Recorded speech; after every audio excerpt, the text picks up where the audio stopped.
Today on episode number 550 of the School of Podcasting, he's back again, Glenn the Geek from the Horse Radio Network, peeling back the curtain on what it takes to run a podcast network. Do not do that. That was an absolute nightmare. I've also got a really cool because of my podcast story. So, I launched my podcast in September 2015. What has that done for me? Let me start with the one thing that a lot of people are obsessed about. Making money from your podcast. Are you ready? I'm ready. Hit it, ladies! The School of Podcasting with Dave Jackson. Podcasting since 2005. I am your personal podcast coach, Dave Jackson, thanking you so much for tuning in. If you're new to the show, here's what happens. I take my 20-plus years of helping people understand technology, and I'm going to help you massage your message, tackle that technology, face your fears. And I'm not going to just show you how to start a podcast, because look, you can Google it and get all sorts of great information from tutorials that are about 4 years out of date. So I'm going to help you start a podcast, and it's going to be good, and it's going to have a positive impact on your audience. I'm going to get you going in the right direction. Our website is schoolofpodcasting.com. Use the coupon, write this down, LISTENER, LISTENER. Just go to schoolofpodcasting.com/start. Use the coupon code LISTENER, and that will save either on a single course or you can sign up for a monthly membership. That again, schoolofpodcasting.com/start. Use the coupon code LISTENER. And as I record this right now, it is amazing. I live in Akron, Ohio. It's January, and usually it's about 4 degrees outside, and we've got about 5 feet of snow, and we're like miserable. But today, it was almost 60 degrees outside, and it felt like spring. You know what's going to happen when spring comes? You're going to be inside, and you're going to be editing your podcast. Everybody else is going to go out and be getting a tan. Most podcasters look like Dracula. If we're lucky, we will achieve a flesh tone because we never see the sun. Well, here's the solution. You go over to Emerald City Productions. This is a full-service recording studio that provides production, engineering, and editing. You're going to meet my buddies Danny and Aaron Osment. They've been doing this since 2009. They're in Tennessee. They've worked with some really impressive people. But here's the deal. If you're thinking of starting a podcast, they're going to help you make your current show sound better. Or maybe you're just interested in voice coaching. They can help you with that. They can improve your videos. They can improve your webinars. Emerald City Productions will basically make you sound the best. And they have a special offer right now. If your episode is less than 30 minutes, they will do the first 4 episodes for $15. Think about the time you're going to save. That's right. You're going to actually get to see sunshine, my friend. And then what happens after the first 4 episodes? It goes up to $40. And I'm telling you, I keep looking at all these other companies that are doing audio editing. You're looking at like $100 a pop for an episode. They're doing $40 after the first 4, which you've already proven that they can do the job for $15. And again, those are for episodes that are $30 or less. Now, what if it's $30 or $30? 30 minutes or more? Just go over to emeraldcitypro.com/SOP, contact them and say, hey, what's the deal if my episode is more than 30? And I'm sure Danny is going to take care of you. Now, what do you get for your money? Well, they're going to add your intros, your outros, any advertisements. They're going to remove your ums, your nose, any kind of mistakes. While they apply noise reduction, there's going to be balancing and dynamic processing, EQing, mastering and coding, ID3 tagging, the whole, the kitchen sink is going to be in there, and your audience is going to go, when your podcast comes on. They're going to be riding the volume knob and saying, I'm never listening to this guy again, and here's all you have to do. emeraldcitypro.com/SOP. That's emeraldcitypro.com/SOP. Well, if you're a regular listener to the show, you know I love the segment because of my podcast. And basically what it is there are people that are like, why should I start podcasting? And today I got my buddy Ravi from subscribeme.fm. He's also the man. He is the man, along with his wife, behind Digital Access Pass. If you've never heard of that and you want to turn your WordPress website into a membership site, Digital Access Pass is the way to go. He also is the man behind the Coolcast player. And check this out. He's got a phenomenal because of my podcast story. Because of my podcast. Dave, first of all, I wanted to tell you what a big fan I am of yours. I first knew of you back in the day. When you were using DAP, probably like 2009. when I got a Google alert notifying me of your blog post where you had some very kind things to say about me. Fast forward to end of 2015, and I was getting ready to start a podcast. And I remembered that you were doing something related to podcasting, so I went to your website and started doing research online, and I quickly realized what a big deal you were in the podcasting space. What? I'm a big deal? Well, actually, now that I think about it, my ex-wife used to say, but it was more like, yeah, Dave Jackson, big deal. Had a whole different connotation when I heard it that way, but thank you, my friend. I then quickly went back and downloaded hundreds of your past episodes, and since then, I am a raving fan of Dave Jackson, a podcast subscriber, regular listener, and your influence is pretty substantial in my own podcast. All right, I got to interrupt before we go too far. He just did that thing that I always tell you guys that people will do. When somebody finds your podcast and they like it, they'll go and download your entire back catalog. I'm just saying, it's not just me saying that, it's Ravi. So people do that. It's true. You said go with Libsyn, so I signed up for Libsyn, no questions asked, and yes, I even used your coupon code. And that would be SOP free. Get you a free month at libsyn.com. So, I launched my podcast in September 2015. What has that done for me? Let me start with the one thing that a lot of people are obsessed about, making money from your podcast. So, after about 16 months of podcasting, like in the MasterCard commercial, revenue from sponsors, $760. Revenue from sales, $9,950. Revenue from projected sales over the next 5 years, I can confidently say about $50,000. Getting to know you so closely and other incredible people like Glenn the Geek, Jared Easley, Daniel J. Lewis, Good Luck Noodle Baby, and Ray Ortega, priceless. Finally, getting an email from a super fan who raved about my show, asked me how he can get more advice from me, and signed up for my $2,000 coaching program on the spot in 5 seconds without batting an eyelid.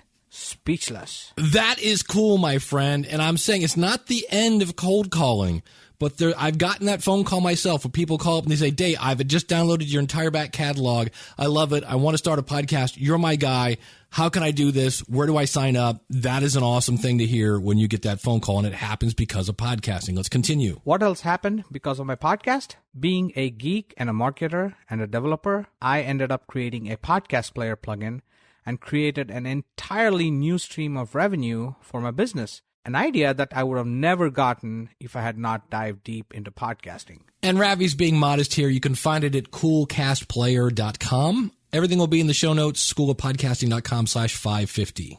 I created a second podcast where you yourself have been a guest host and gave incredible value to my listeners. I have been on over a dozen interviews, including your own, and got to know so many people through that, and so many people got to know about me through that. My podcast has been the most amazing business card ever. And more than that, it has been a friendship card, which is so easy to lead with, especially when you're someone who's trying to add value to other people's lives first and not just trying to sell like a lot of marketers do.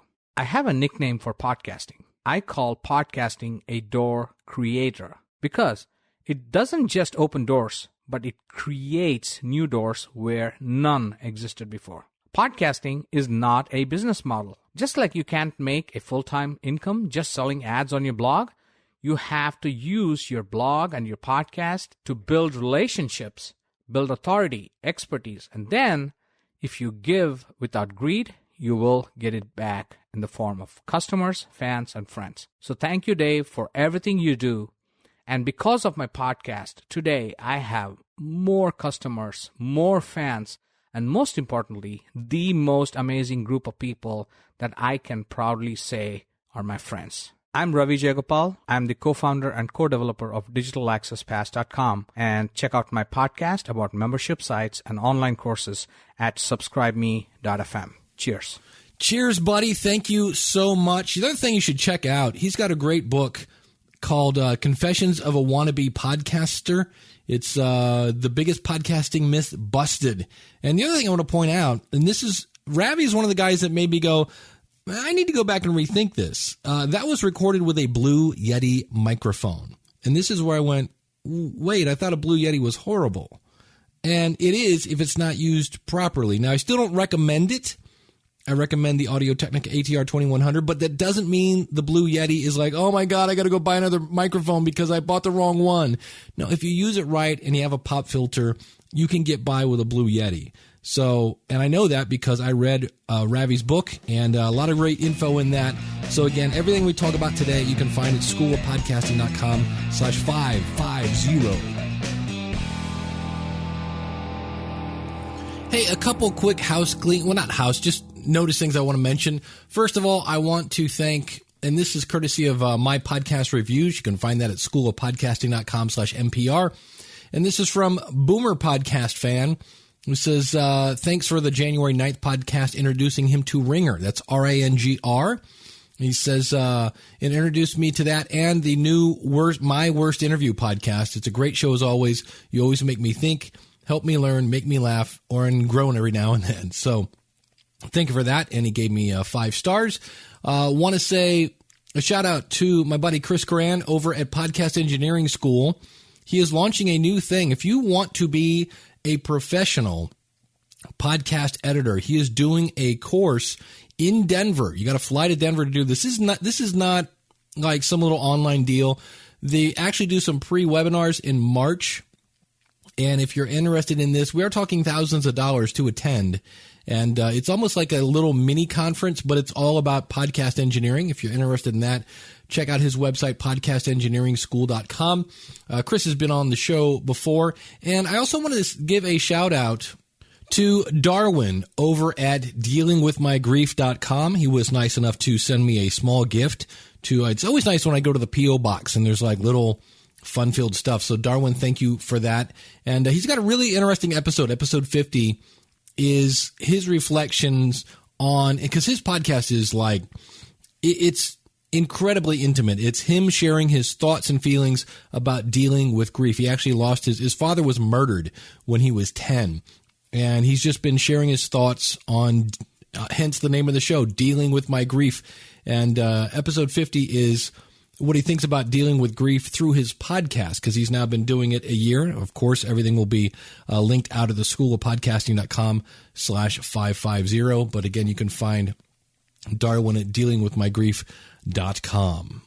And the last thing I'm really getting excited for this is I will be a closing keynote speaker at PodFest. This is February 23rd through the 25th in Orlando, Florida. Who doesn't want to go to Florida in the middle of February? And you can check it out, podfest.us. Use the coupon code DAVE, and that'll save you a little bit when you sign up. Really, really looking forward to that. That's going to be a ton of fun, and you'll hear Glenn and I talk about this in just a second. All right, well, joining, he's back for episode number 4, the one, the only, from the Horse Radio Network, Glenn the Geek Hebert. Glenn, glad to have you back on the show, buddy. Well, I'm honored to be back. Number 4. I'm going to have to start billing you soon. Well, it was awesome. I got to go to Florida and kind of hang out at Horse Radio Network Central, and was really impressed with just, number one, I want your office because it was so organized and you had the cool little stand desk and everything like that. And I was really impressed that you had whiteboards on the wall with all sorts of to-do lists and things going on. So, you know, I'm kind of bringing you on today because we want to talk about starting a network. A lot of people, you know, it's funny. We all start one podcast and the next thing we want is podcast number 2. So how many shows do you actually have on your network? We're just starting the 13th show in the next 2 weeks. We just started 2 new shows in the last 2 weeks. So we have 3 new ones coming on within 6 weeks here. So we're up to number 13. For a total of now about 5,200 episodes. I had Jennifer count, and we'll be doing 62 episodes of all those shows alone in January. Wow. 28 hosts we're up to now, 32 sponsors, and I have 2 full-time employees. My wife and I are full-time. We have 1 part-time editor, Neil, Wild Style Media, and then we have 1 part-time guest booker who's one of our listeners, actually. We hired one of our listeners to help book guests because they have to understand horse world. So nobody better than understands us in the horse world than one of our listeners. So that's all the staff. There's the 4 of us. 28 hosts. I just can't imagine, as I think about this, just the massive amount of just organization skills that you have to to handle all that? What kind systems? All right. Well, we'll be talking about those as we go along. What was your very first show? Was that the Stable? That was the Stable Scoop show, which is our flagship show. It's 9 years ago now, and that's a weekly show, and that's how we started. Now, and we'll get into this a little bit. One of the questions I always get all the time is, should I think about a network before I start my first show? And I want to get into that. But what inspired me to want to join you today was Podfest last year. Podfest in 2016 in Florida. There were a ton of people. I'm like you. When I go to those, I get bombarded with questions the whole time. Well, I had several people asking about starting networks and what should I do and how should I do them. And I really talked them through it individually. And now I'm talking to a whole bunch of people at once, which is great. But I talked about them individually. And I think it's 6 of those people now have started networks in the last year. Wow. So I'm very proud of that. I'm also very proud of the reaction I've gotten from the times I've been on your show before talking about monetizing and how many people have taken the model and have run with it, and some of them are making more money than me. So good for them, and I'm very happy about that too. But that's why I wanted to join you today, was to talk about the whole networking thing, the questions I get asked the most, so that I can answer a multitude of people at once. I don't have time to talk to everybody individually anymore. But so I appreciate this. All the shows on my quote, and I put up air quotes here, my little network that I have, they're all my shows. It's just me. Mm-hmm. It's just a place that would made it easy for me. If somebody said, well, what other shows do you have? I could say, go to powerofpodcasting.com, and that's my quote network. So it's not really a network. It's just a website with all my stuff on it. How do you maintain quality when you're letting somebody else come into your brand? That is the most important thing about starting a network, is you have to approve all the hosts. And you have to make sure the hosts are the right ones. They have to match your brand, because now if you're starting a network, you are a brand, by the way. It's not just you doing a show anymore. So you have to be I've made a couple of mistakes with hosts over the years, and the one I did not remedy soon enough, and the others I have remedied much quicker, like after a month or two. The other one went on for years, and I let it go. I thought that she was indispensable, and she wasn't. And actually, the shows jumped in numbers after she was gone. So I learned a valuable lesson there. So hosts are your most important critical thing to think about when you start shows, because you can't host them all once the network gets them to the size that we are. You can do that. I did it up to 4 shows. After 4 shows, you couldn't host it. We have a saying in the horse world. If you have 1, 2, or 3 horses, you can handle the work.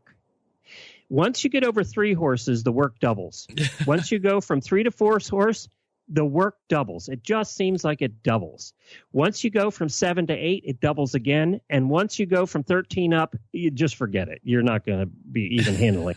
So that's where, and I found the same numbers apply to starting a network. The 3rd to the 4th show, the work doubled. It's just the way it is. I can't describe it. I can't tell you why. It just doubles. And then it was about 7 or 8 shows. It doubled again. Wow. And I'm at the point now with 13 going on 14 shows, and we'll probably have 20 by the end of the year. It's doubling again and again. It just does. It just is the way it works. Without naming names, what were some of the problems that led you to have people leaving the network? I've had people come and go because they were planned to come and go. But one of the big one there is they were just negative people behind the scenes. It was just they were causing all kinds of trouble with other hosts and just a negative influence. And you know what? I woke up one morning and said, I don't like working with this person. Why am I? I own the company. And once I had that wake up call that one morning, that was it. She was gone that day. So that's what my wife now uses in my criteria. If you like working with the person, whether it's producing or co-hosting, if you like working with them, they can be on the network. If you have any inkling you're not going to like working with them, then they're off. I used to interview a lot of musicians, and I had one woman explain that she actually picked a guitar player once, even though the other guitar player was slightly better, but she could get along with the other guitarist. And she goes, when you're on a tour bus with these people, it's all about who can I get along with the easiest. Absolutely. And you got to remember too that your listeners and your sponsors are on the tour bus with you. Yeah. So you have to think about, that's a good analogy, actually, Dave. I'll use that. Thank you. Yeah. So it's a good analogy because you're all on the tour bus, and it is a very small enclosed space. And it kind of is that way in your network, too, because one person, one of those 28 hosts can disrupt the whole bus. Yeah. And you just can't allow it to happen. Plus, why do you need that in your life? As that's what I learned. I just don't need it. And I didn't need it. And I found out I didn't need it. But I had to learn that lesson the hard way. Well, you had mentioned that people often ask you, should you think about the network before you even start your first show? What's your typical answer for that? I say, if you have any inkling that you want more than one show in the same niche, I think is the key there. Yeah. Then I say, yes, come up with a name. And I did this. One thing is I did right. I knew that I wanted more than one show in the horse world. So I said, well, I'm going to brand it from the beginning as Horse Radio Network. So I came up with the name of the first show and the name of the network, bought all the things that I needed to buy, the URLs and all the social media stuff that was around then. I've had to add to that since then. But I got all of that stuff right away for both. And then, people ask me, well, should I be billing it as a network if there's only one show? And my answer, and people probably argue with me here, my answer is yes from day one. Because what you want to do is, even if there's only one show, you want to build up brand awareness from day one so that they're thinking Horse Radio Network. So when you add the second show, it's just easier. Right. Everything's part of that network. I don't know. Would you agree with that? Yeah, because how many times have we heard people say, I found this show I really liked and I downloaded their entire back catalog. So even though when you recorded episode 4, there was only one show, 3 years from now, when somebody goes back and listens to episode 4 and they hear Horse Radio Network, they're like, wow, it's consistent branding.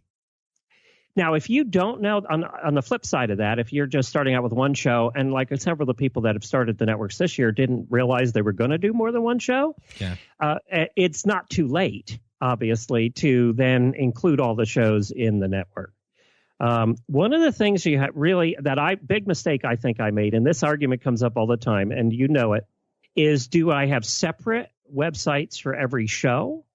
Or do I have one network website? And we had this conversation on one of the shows I was on with you actually recently, or that you were on. I can't remember. My opinion now, I did a separate website for every show and then had the Horse Radio Network main site, the network site that had all the shows too. The problem was I was duplicating work, and I'm still duplicating work all these years later. So we had to do the show notes postings and everything on the show's website, and then do the same postings and copy it all over onto Horse Radio Network's website.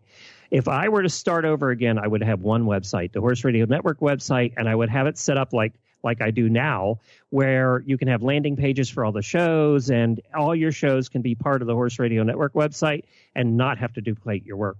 Duplicating your work when you have 2 or 3 shows is not as big a deal. Duplicating your work when you have 13 sucks. Yeah. Even if it's just copying and pasting, it's a lot of copying and pasting. It just seems tedious and a waste of time. And I'm actually looking at now.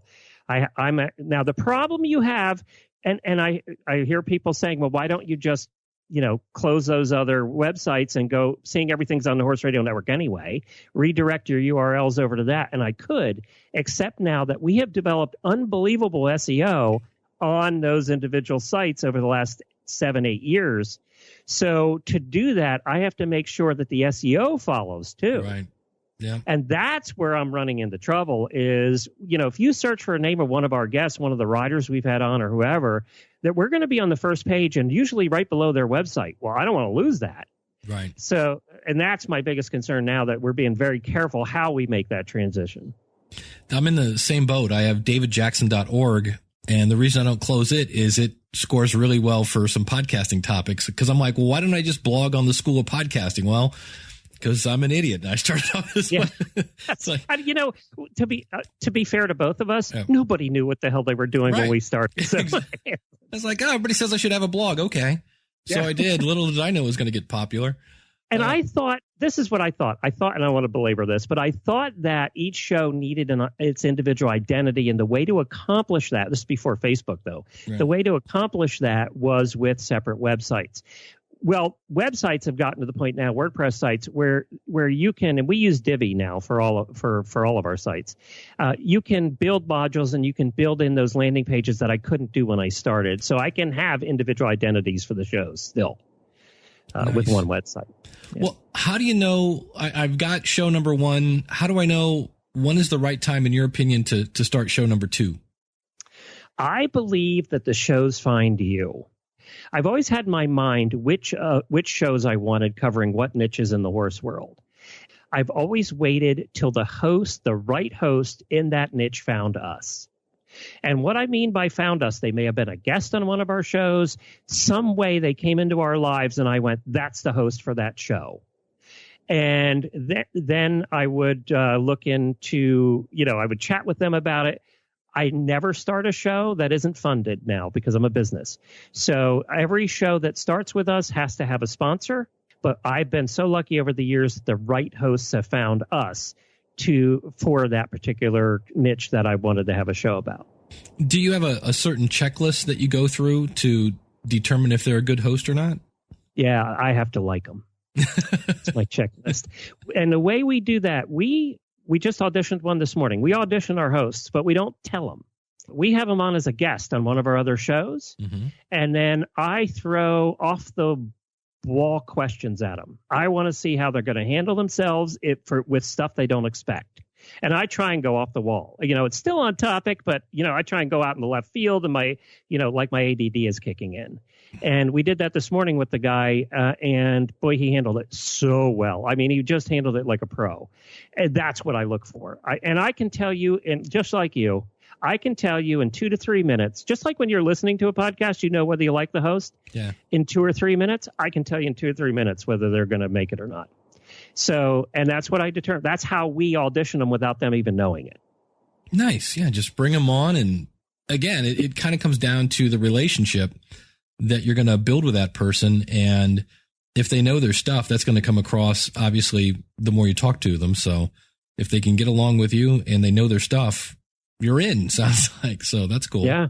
That's what I like about it. That's why we do it that way. Yeah. What about expense wise? Now that you're adding another show, what's that like? Money's not so much the problem. You probably know better than me what it costs to add a show if you're adding up to Libsyn and everything, but that's minor. Money is not so much the problem. It's time. The minute you decide to do a network, you can kiss free time goodbye. Again, you're adding layers to your life, and the layers are other hosts. You're now producing the show. You're now editing the shows. You're doing everything you would do for your show now for a second, third, fourth, 13th show. So it's not so much the money, although we're at the point now where our bandwidth issues have caught up with us. So it is money at this point. It's going to take you a long time to get to the point where bandwidth is going to cause you a problem. It's going to take your time. I cannot stress that enough. You have to be willing to put in the time, or you're wasting your time. What's a typical day look like for you? I get up at 4. Oof. I get ready for the morning show that we start at 9. I answer emails. Then we do the horses. We feed our couple horses. And then I do the morning show every morning, weekday. As soon as that's done, I start planning the other shows that we're recording later in the day. I work on sponsor stuff. I may record 1 or 2 other shows that day, whether I'm producing or actually on the air. And then in between, every minute I have is working on sponsors, either current sponsors, their advertisements or whatever we're doing with them, or I'm selling. That's what I'm doing all day long. So on a busy day like tomorrow, my wife also produces shows and hosts some. So tomorrow, between the two of us, we will host or record 6 shows in one day. So that'll then go out to the editors, and then we'll have all of that sent out to the editors, and then ready to go out on whatever days they're due. So that's, and then we'll quit about usually most nights between 6 and 8. Wow. That's a long day. Just getting up at 4 just makes me cringe. I get a lot done, though. That's my most productive time. I bet. There's nobody else is awake. Yeah, nobody's bugging me. When you say you're working with sponsors, not so much selling, but the ones you already have, what does that entail? we're in constant contact with them because we try and get them involved in content in some way, shape, or form. So we're constantly working with them to talk to them about, okay, your commercials this week, what we do with them, make them a little different. Is there something you're doing? Or we got them on the show. They're doing segments, educational kind of stuff. So that all takes time. Even if it's just saying, okay, we need new banners. We're going to be putting new banners on the website, so we need new banners. All of that takes time. When I said at PodFest last year, somebody asked me when we were on one of the panels, you'll remember this, somebody said, how much time for you always say a 4-to-1 ratio. For every hour you're on the air, you're going to spend 4 hours in pre and post production. I say I disagree with you on that I don't think you're including everything. You're not including social media. You're not including marketing. You're not including selling sponsors. If you take a look at all of that, which we have to because we're a business, it's 8 to 10 hours per hour of show. Yeah, my 4-to-1 is just recording the show and getting it published. That's it. That's not trying to get listeners or, then trying to really, do what you have to build your audience. Yeah. Yeah. Once you start adding all of that in, which I think you should mentally, even if you're just doing one show for fun, because it's taking you that amount of time. You are going to be taking that amount of time away from whatever else you're doing in your life. So, yeah, that time counts. I still think it's 8 to 10 to 1. Oh, yeah. Especially if you add in, that's true, because it's one thing to spend an hour on a 15-minute podcast or 4 hours on a 1-hour podcast, but now you've got to go out and promote it because otherwise it's just going to sit there and get dusty on your website. Yep. Wow. So to me, obviously that's a lot of work. Would you say it's complicated, or is it just a case where you've got this down now, or? It's not that complicated. That's one thing I told all the people starting their networks this year. It really, truly, if you think about it, Dave, what is it? It's a website for the network. Mm-hmm. It's starting a second show just like you started the first one, and you're putting it on the website. You're doing the hosting. You're doing everything you did for the first one. You're just doing it again. So it's not that complicated. The one thing that we have developed that makes it much easier, and I beg you to do this from the beginning, is systems. And you saw some of that when you came to do our live morning show with us. Yeah. We have systems for everything. We happen to use, to just give nitty gritty here, we happen to use Google Sites, which is kind of a site you can build, a website you can build in the background without anybody seeing it, and then share it with who you want to. And then we use a Google site for every show we have as a separate Google site. We track everything in that site. We create a page in that site, which is pretty easy to do. It's like starting a document in that site for every episode we do.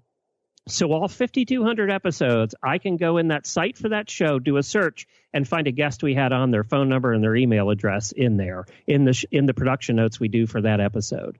So we do production notes for every episode we do because I have hosts scattered everywhere. So all the hosts have access to it. The producers have access to it, so when they're editing the show, they can get in and see what order the guests were in, what links for the guests. Everything about the show is on that page for that episode. It's all written out with the times for the commercials, where they all fit in and everything. And then everybody has access to that. So the hosts can edit it and put their guests in. The guest bookers can go in there. Everybody can go into one location. What you're going to learn is that you have to build your own systems at work. Think about, though, what system you have for the first and second show. Will it work if you have 10 shows? You have to be thinking ahead. So if it's not working for the second show, it's not going to work for the third or fourth. So then change your system. We just happen to use Google Sites to do it. There's a bunch of different ways you could do that.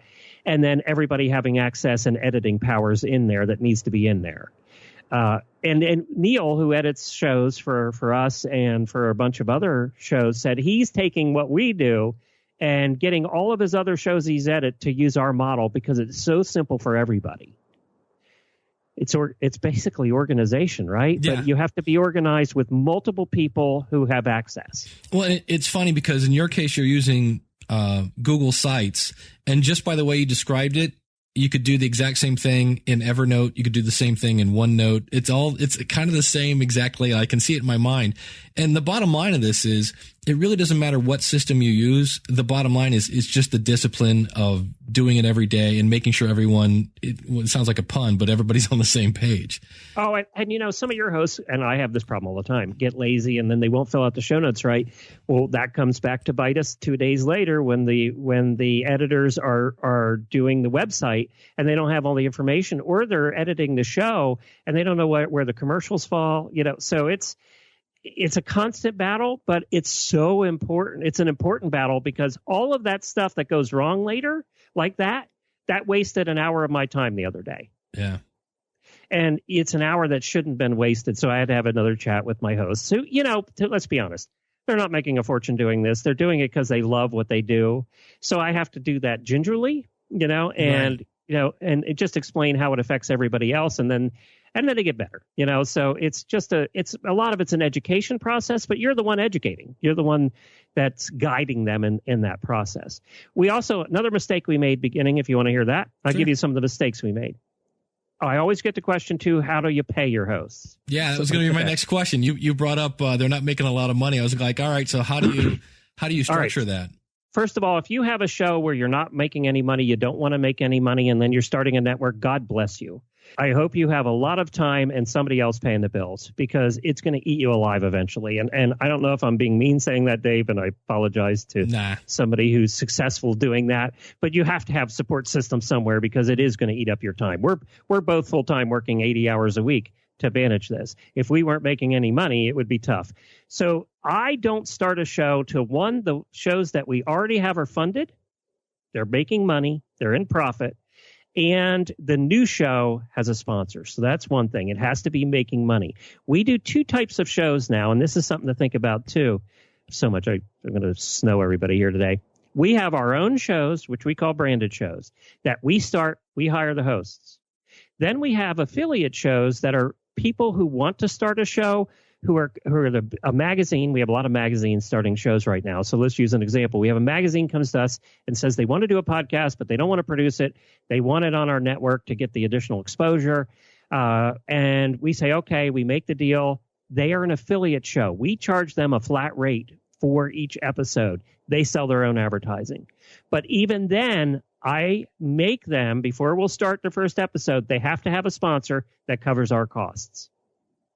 So even though they could pay it out of their own till, right? Because it's a magazine, right? Right. They could pay it out of their own till. I won't accept that, because I know they're going to last longer if it's not costing them money. They're going to stay around longer if it's not coming out of their pocket. Because they're a business too, and they're going to look at this in 6 months and go, okay, we've been spending this amount of money. Is it worth it? They're always going to be questioning, is it worth it, right? This way, and even if they're getting good response from it and everything, there's somebody in a department's questioning whether it's worth it, right? Because they're a business. This way, if it's not costing them any money, there's nobody questioning whether it's worth it. If they're making money, it's even better. Yes. So that's one thing. We pay our hosts, the ones that are on our shows, HRN-owned shows. Right. We pay our hosts. We started out by paying them a percentage of advertising. Do not do that.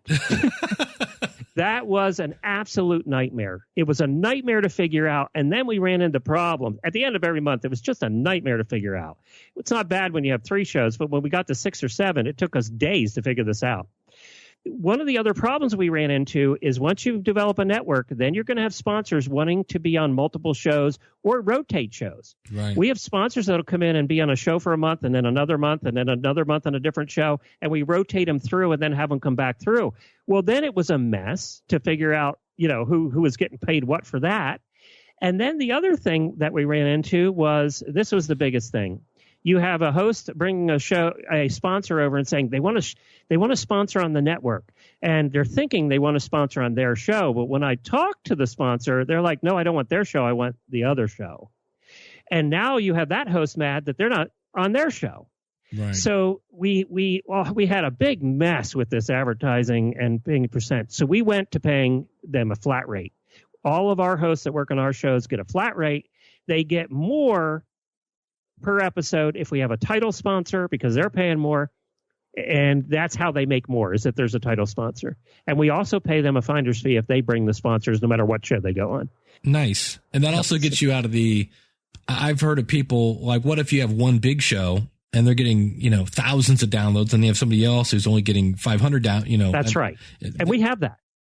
Our Horses in the Morning show is our biggest show. It basically, the revenue from that supports a lot of the other shows.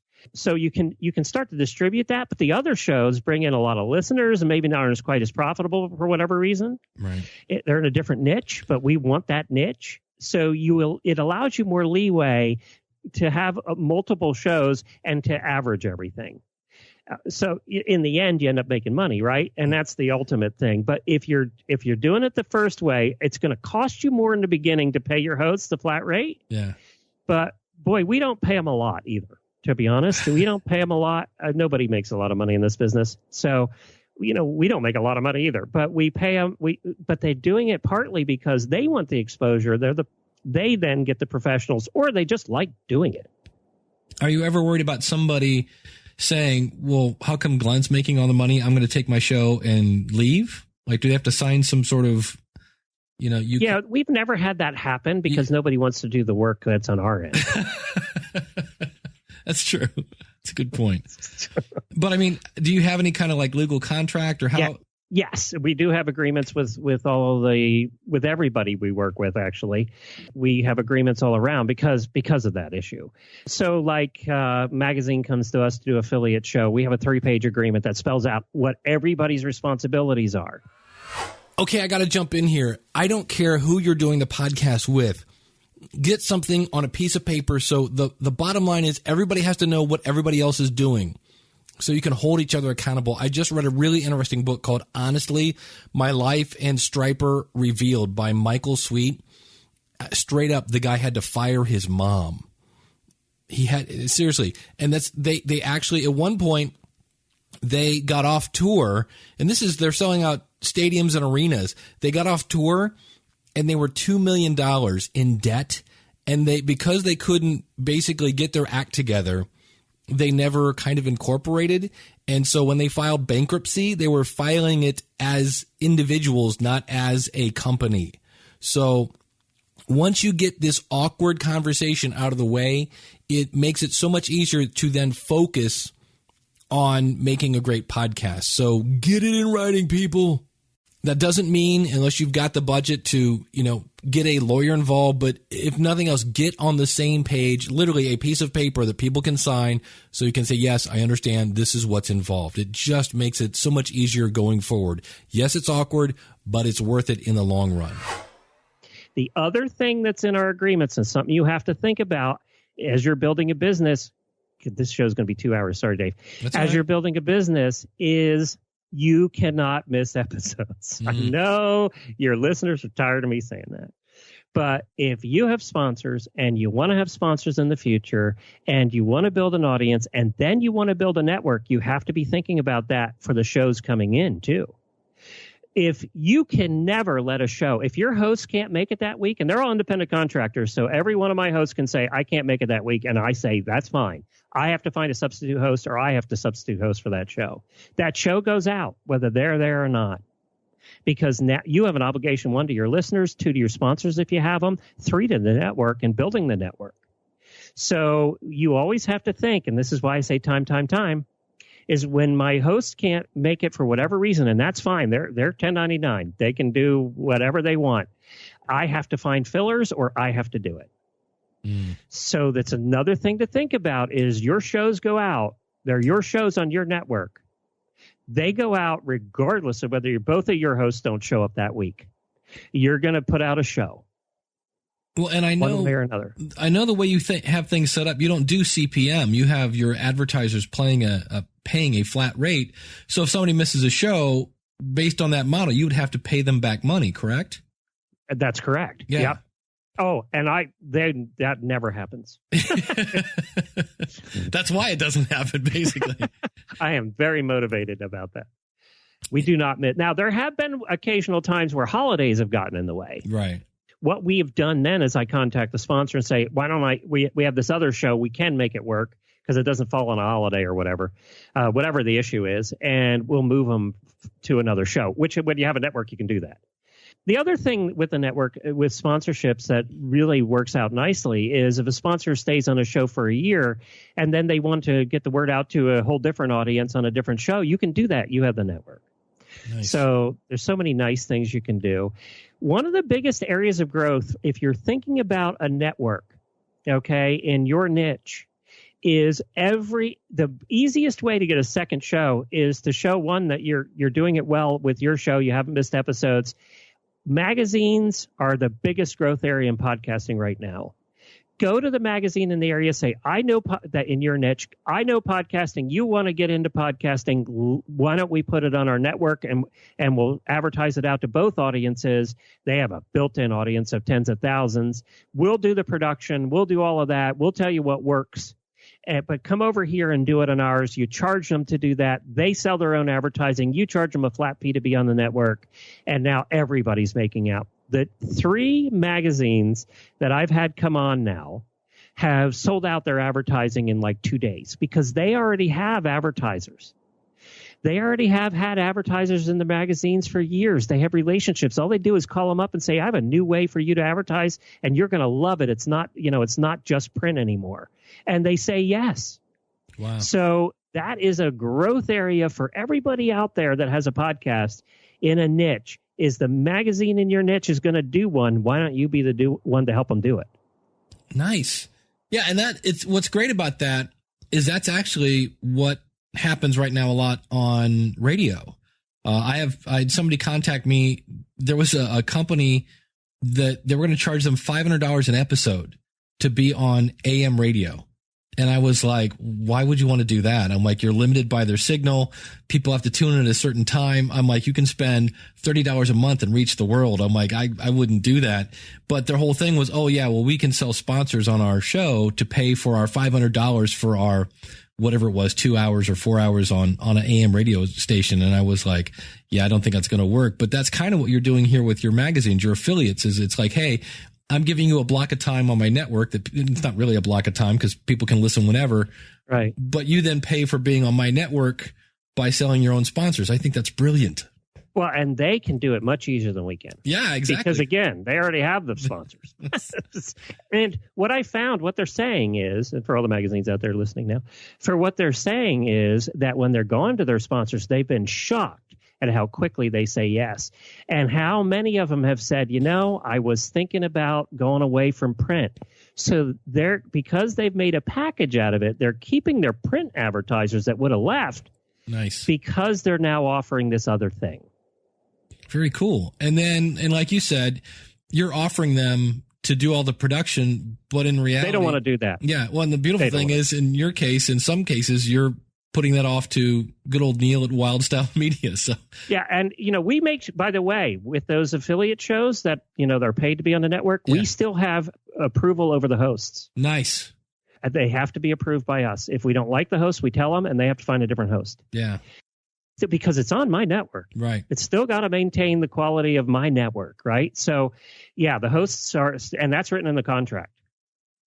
Yeah. No. So I know that sounds weird, right? It's their show. They own it. But it's on our network, and we have the right to say no to a host. That's right. Otherwise, it's just pay to play, and now you're making money, but people come to your show or come to your network, and what happens if that's the first show they listen to? Exactly. Yeah. And a lot of times it is. Yeah. So, because they have large audiences already. And by the way, when you work with magazines like that, here's another, geez, you don't even have to have a network to do this, right? If you're a podcaster, when you work with magazines like that in your niche, they're coming with 100,000 followers already. So people never listen to one podcast. So when they find our network because of their show, they're tuning into all our other shows. It helps us all the way across the board. Yeah. Now, in the past, you had mentioned how you would reach out to, media outlets to bring them on as a potential sponsor. How do you determine now, is this going to be a potential sponsor or a potential affiliate? That's a good question. Okay, I got to jump in here. You know how one of my pet peeves is when somebody goes, so tell me, why did you get into podcasting? And somebody goes, hey, that's a good question, Dave. That's a BS. That's a good question. What you just heard was a legit, that's a good question. You know why? Because it was a good question. It made him think. So Thank you, Glenn, for being authentic, for being the man you are. And can I give myself a little pat on the back for coming up with a question that made him go, never thought of that. That's a real good question. I'll tell you, what I do is I look at it and go, are they in a niche that I was hoping to find? So if we've already filled that niche, then we'll go sponsorship route. And then if we haven't, then I'm going, okay, this is an opportunity to fill that hole that in my mind is available on the network to fill that niche. Because I know if I don't fill that niche, somebody else is going to. Yeah, that's true. And you want them all on your website. So right now you can say everything that you want to learn about horses, horseradionetwork.com. And more importantly, because I'm a business, sponsors see that. They see that everybody's with us. And then when a one-off show comes to them that just started, they're going, I'll stick over here. That's the point 8 years ago I wanted to get to. And that's the point I can't tell you, if you want to make money, if you're now have sold a sponsor to, like you've interviewed some of the people that I've talked to and helped get sponsors. Yeah. That are now looking at doing networks because they have sponsors and they're making money. If you're ever wanting to get to that point, boy, do it, because you're going to own that niche. It's my favorite saying to people who are talking about starting networks: own your niche. It's going to take you a couple of years, but once you own, like we own the niche now, it's going to take forever for anybody to catch up. Yeah. And they'll pod fade long before that. Well, and I would think potentially, right, we're trying to get into the head of somebody else, which is always fun. But when you see such a giant behemoth of a network and you're now this just one little show, it might make more sense to go, well, I could go up against Goliath or I could just join him. So, well, and it does happen. Nice. Yeah, it does happen. Excellent. So I would say, I'm not trying to talk people out of doing it. Just be aware of a couple things. It takes a lot of time, more time than money. And I don't know if you would argue with that, but no, I would. I'm with you on that, especially because it's like you said, dealing with sponsors, dealing with hosts, right? Making sure. And then to a certain extent, how much of your day is spent quality control, do you listen to everybody's shows? I mean, no. I was going to say, because that'd be ridiculous. I don't listen to everybody's show. By the way, we have one listener. We call her a legacy listener, hi Rhonda in Canada. She has listened to every episode of every show, all 5,200 since we started. Jeez. She's should be sainted because I haven't even done that. So I listen periodically because I just want to make sure, but right. I trust my editors and also the producer, because now we'll have somebody, we actually record their shows too. So whatever producer is sitting in with it, if it's my wife or whoever's sitting in with it, they're listening. And if there's something weird or they think it's going to be politically a problem, they'll come to me. The producers are our first line of defense to something that we think is going to get us in trouble, or something was said that was politically that we don't want. And then we have the right, by the way, by contract to edit it out. I'll contact them and say, look, we can't put this on the network. And 99% of the time, the hosts say, I was wondering if that crossed the line. Yeah. Well, Glenn, I want to thank you so much for coming on the show. Have we missed anything? That pretty much, I think, is... I'm going to be talking more about this. I'm doing a panel, apparently. I just found out at PodFest at the end of February. I'm doing this panel for starting a network, and there's a couple of them that started networks, actually, after I talked to them. So we're going to be doing this panel, so we'll get more into details there. Nice. And, I'm just so excited about where podcasting is going in the last year, especially. I've just seen this huge growth, more and more people interested, more people knowing about it. But I am so excited for PodFest this year, and this is not a paid commercial. But I'm just excited to see you. I'm excited to see everybody that I've made friends with.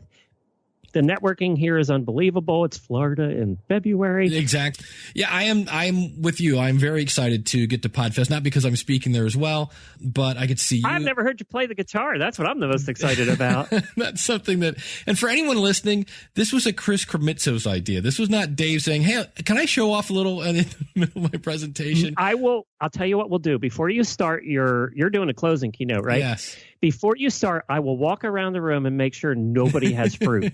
Okay, nobody has rotten tomatoes. I will make sure. Okay. So there's going to be that. I just heard Harry Duran is going. I'm gonna. Oh, good. Ken Blanchard, Jessica Rhodes, everybody I hear is coming. So, because number one, like you said, who doesn't want to go to Florida in the middle of February? So I'm excited. And when I was talking with Chris, it sounds like everything is going to be, this resort is like off the charts. I was there 2 months ago with Chris, and it is, it is a really, really, really nice. This is a nice resort. Yeah. So it's going to sound like everything is almost under the same roof. Like, oh, you need this? Oh, it's right there. If you need. Well, and it's Orlando. So anything else is a half a mile. Yeah. So. Well, Cale Nelson is going to be there, and he's bringing his family down because they're going to go, Disney and whatever else they're going to do in Orlando while he's hanging out talking podcasting. So it's a great opportunity for that, to bring your family, dump them off at the Mouse and come down and talk some podcasting.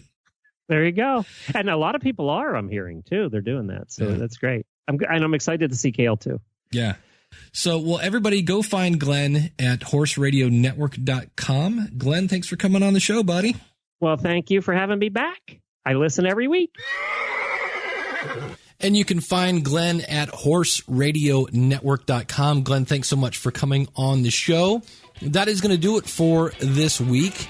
Thank you so much for tuning in. Everything we talked about today, you can find at schoolofpodcasting.com/550. And when you're ready to start a podcast, a really good time to start a podcast would be right now. Just go out to schoolofpodcasting.com/start. You will get our step-by-step tutorials. You will get priority email support. You will get live group coaching twice a month, as well as we have a new podcast focus group. So if you want some feedback on your show that's private from people, that's new. Everything is out at schoolofpodcasting.com/start. Use the coupon code LISTENER, that's LISTENER, and that will save you either on a single course or if you want to sign up for a membership. It's all right there. Schoolofpodcasting.com/start. In the future, I'll be interviewing an author of a book about how podcast advertising works. We'll be talking a little bit about local podcasting. We're going to be talking about something I think we need to be doing in terms of promoting each other's show. We'll be talking about that in the future. I've been asked to do an in-depth interview of a Hindenburg journalist because I mentioned it here. I'm using it right now, by the way. So maybe we'll be doing that. And anything else that you would like to talk about, please let me know. Everything you want to know about me, you can find at schoolofpodcasting.com. So thanks so much for tuning in. Until next week, class is dismissed. Take care, and God bless. Today on episode number 500, and let's just turn it down. We could do that, Dave, instead of blowing everybody's ears out. Today. Yeah, that's a little better. You want some water? Okay. Anything else I can get you? Pancakes. You want pancakes? Really? With maple syrup? No maple syrup. Okay. What do you want on it? Catnip. You want catnip on your pancakes? Really? That's amazing. What's up with that? Okay, anything else? Would you like some milk with your pancakes? No? What do you want with your pancakes? Beer? You want beer? Wow. Why do you want beer? Okay, any kind of beer? Miller Lite? No? Okay. Michelob? Budweiser? What is your problem, you weird cat? Okay, let's go get your pancakes. Come on.